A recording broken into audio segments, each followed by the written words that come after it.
What's going on, guys? My name is Wade with TechDaily. So if you have an iPhone 14 Pro, should you upgrade to the iPhone 15 Pro? Well, usually I would give a sort of wishy-washy answer like, it depends. But I'm actually going to say definitively that I think upgrading to the iPhone 15 Pro is 100% worth it this year. The reason for that isn't because the new iPhone 15 Pro is made of titanium, even though that's literally the only thing all the TV ads mention about it. It's also not really because of the improved cameras. I actually think the 15 Pro Max is more worth it if you're specifically looking to take top-tier pictures and videos. The main reason I think most everyone should upgrade to the iPhone 15 Pro this year, or any of the new iPhones for that matter, is actually because of USB-C. In my opinion, this is a big transition year for the iPhone into a universal plug type with universal charging accessories, and is probably the single biggest thing that's truly different. All the other new stuff is great too, though, don't get me wrong, and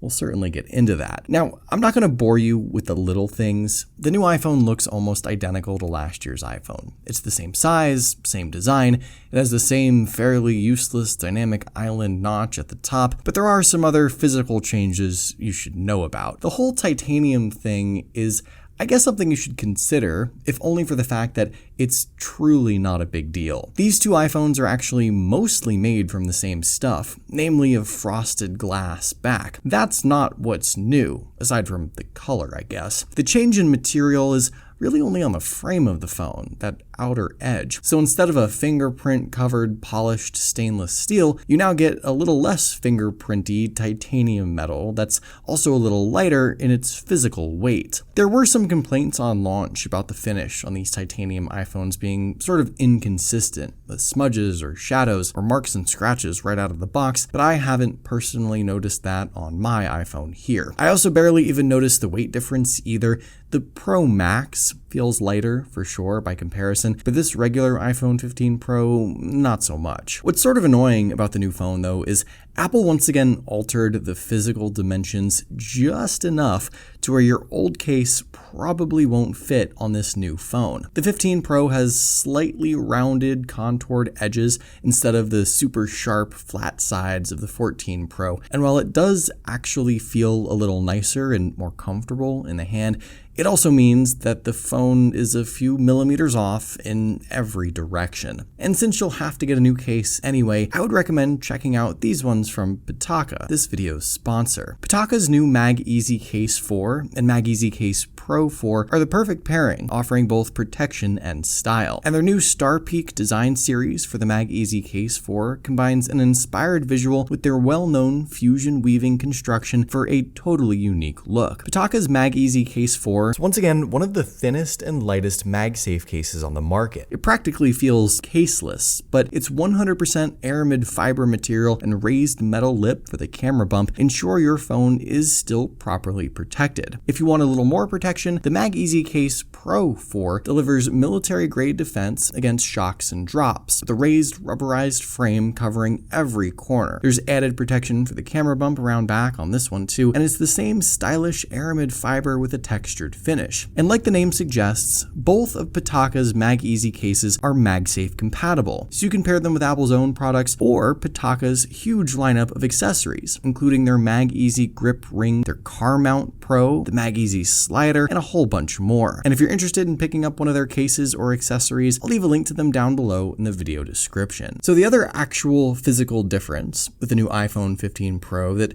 you'll certainly experience in day-to-day use is the new Action button. Apple abandoned the silent ringer switch, which is a little sad. This thing has been on every iPhone since the original. But now it's a semi-customizable button similar in feel to the volume and power buttons. The default action of the Action button is still the silent ringer function. You push it and hold it to enable or disable silent mode, but in settings, you can change the Action button function to one of about 6 or 7 other things. You can have it turn on the flashlight, launch the camera, and into a specific shooting mode, no less. You can enable an accessibility action or even a totally customizable shortcut, which I think allows you to really make the most of the Action button. But the thing about the Action button is it only has one action, or no action, I guess. You could completely disable it for some reason, but its only function is a click and hold. A quick click just prompts you to hold down the button longer, which is kind of dumb, and double or triple clicks don't do anything at all, yet. I get why a quick click doesn't do anything, it's so you don't accidentally action yourself instead of pushing the volume buttons, but it seems like there was grander possibilities with the action button that haven't really been met. And for me personally, I just keep it at the default silent switch option, so I guess that's not that different from last year. Now let's talk again about USB-C, because out of everything, this I think will be the most significant and impactful change going from last year's iPhone, or any old iPhone, to one from this year. In general, the transition from Lightning to USB-C is both relatively positive, I think, and also a bit less painless than what we saw going from the old 30-pin connector to Lightning. After all, USB-C has been around on tons of devices for years now. And some of Apple's own other products have been fully USB-C, including their laptops and some of their iPads. So it's not like this is a totally new proprietary plug type. And chances are you likely have a couple USB-C cables already. If not, your Android friends probably do, and you can now use one of their cables to charge this new iPhone. That definitely makes things easy. Everyone, more or less, will eventually have one single plug type. I will say that while the transition to USB-C may be a bit easier, it doesn't mean it's totally seamless. If you have any AirPods, besides the brand new ones, or the AirPods Max, you'll still need a Lightning cable. If you have an older or less expensive iPad, that'll keep you on a Lightning cable for longer. And for 90% of iPhone users, probably from now until maybe 3 or 4 years from now, they'll all still be on Lightning with the older devices. It'll be a transition for sure. Slow, but maybe quicker, given that USB-C has already existed. But that doesn't mean you'll stop defaulting to the Lightning cable anytime soon. I've already accidentally brought a Lightning cable with me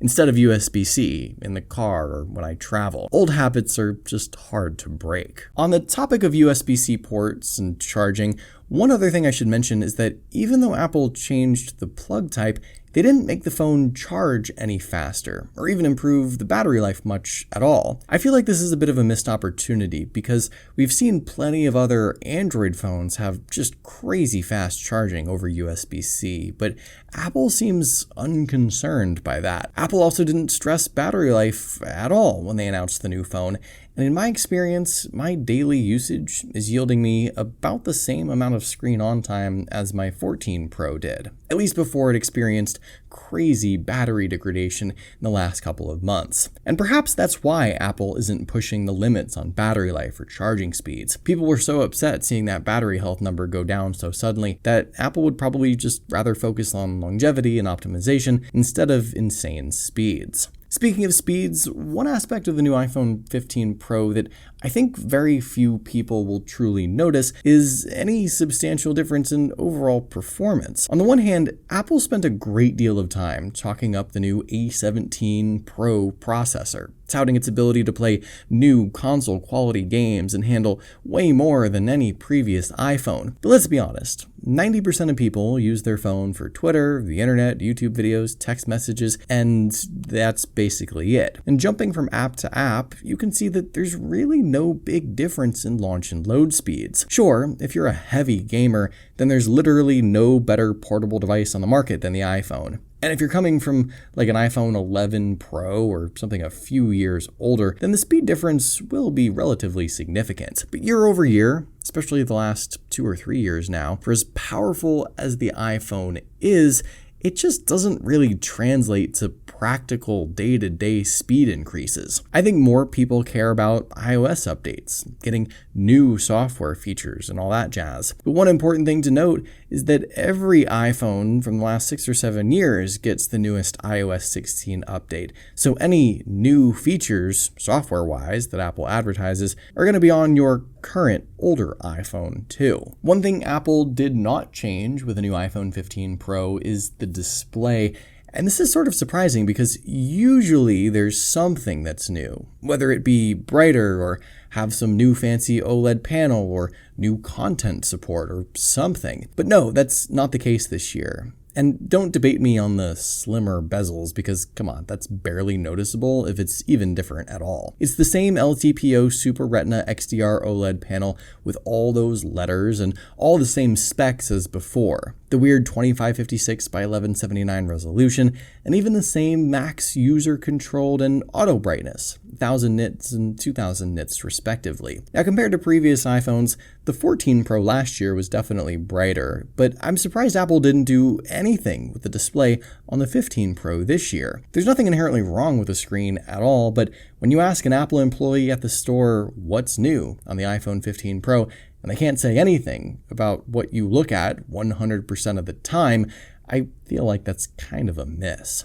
Last but not least, the thing that Apple seems most concerned with year over year on these new iPhones is improving the camera. And this year, once again, the new iPhone 15 Pro has more camera features and can take better pictures and videos than ever before. Now, I should start out by saying that just glancing at the spec sheets, it's not outright obvious that anything changed. In fact, the core hardware specs are actually the same from last year to this year. There's the 48 megapixel main lens, the 12 megapixel telephoto lens, the 12 megapixel 120 degree ultra wide, and even the exact same 12 megapixel selfie shooter. However, both inside the camera app and when we compare some pictures side by side, you will experience some differences when jumping to the new 15 Pro. For starters, you can now quickly switch focal lengths with the tap of a button. 24mm, 28mm, 35mm shortcuts have all been added to the 1X toggle. The main camera lens also offers improved low light performance, so your nighttime shots should continue to be brighter and clearer. That's the same story with the ultra-wide lens too. It's even brighter this year with low light shots especially. Functionally, you can snap and adjust portrait pics after the fact as they're captured automatically when a person or pet is in frame. And there's a new 24 megapixel default image resolution, which allows for both sharper looking images with more detail and a smaller actual file size. So hopefully you don't have to opt for the 512 gigabyte or 1 terabyte iPhone capacity. Same with the 48 megapixel pictures. They're smaller file sizes for those too. And in practice, yes, I would argue that more often than not, the new iPhone 15 Pro can capture a better shot in less than ideal conditions, or even during average everyday shooting. There's more detail, there's tons more light, and the various new camera modes allow for some different looks and framing. All this is fine and dandy, but you really have to ask yourself, how much do you care about pictures and videos? I'm of the opinion that a lot of people just whip out their phones and snap a quick pic at whatever the default settings are. If that's the case, you may not necessarily see a major difference from last year. But if pictures and videos are most important to you, then the iPhone 15 Pro Max is probably the device for you. That phone has even more camera features and improvements than the regular 15 Pro. All in all, while it's great that Apple continues to improve the camera capabilities, and no doubt there is a noticeable difference, I'm not sure how vital that is for the average user's smartphone experience. So what's actually different with this year's iPhone 15 Pro? The stuff that truly matters? Well, USB-C for sure. That's the big thing. The action button has potential, but it depends on what you do with it. I think some people can make the most of it, but it leaves a little bit to be desired. The camera improvements, sure, are pretty noticeable, but the whole titanium thing, yeah, no one cares. And everything else with the new iPhone 15 Pro is sort of the same as last year. So it really begs the question, what do you guys think? Is the iPhone 15 Pro truly different enough this year to be worth upgrading to? Let me know in the comments down below. I'd love to hear your thoughts, of course. Hopefully you guys did enjoy this video though. Be sure to follow TechDaily on Twitter and subscribe to the TechDaily YouTube channel if you haven't already, and I'll see you guys later.